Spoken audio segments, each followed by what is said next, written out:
लोक अदालतीच्या निमित्तानं वाहतूक शाखेच्या तिजोरीला लक्ष्मी दर्शन झाले.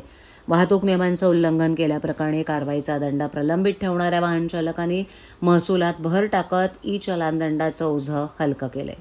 ठाणे शहर वाहतूक शाखेच्या 18 युनिट अंतर्गत केलेल्या कारवाईत तब्बल 9,354 खटले निकाली काढलेत. त्यामध्ये एकूण 1,38,53,300 इतका थकीत दंड वसूल करण्यात आलाय.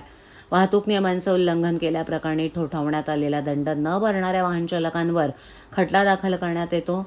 अशी प्रलंबित प्रकरणं निकाली काढण्यासाठी प्रमुख जिल्हा आणि सत्र न्यायाधीश SB अग्रवाल यांच्या मार्गदर्शनाखाली ठाणे जिल्हा विधी सेवा प्राधिकरणाचे सचिव रवींद्र पाजणकर यांच्या पुढाकारानं नुकतेच राष्ट्रीय लोक अदालतीचं आयोजन करण्यात आलं होतं.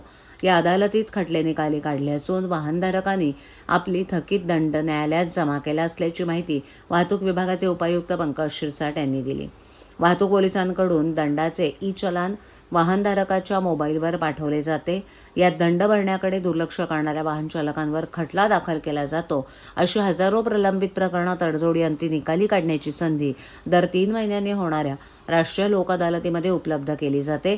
त्यानुसार थकीत ई चलान दंड भरणाऱ्या वाहनधारकांना सवलत देण्यात येते.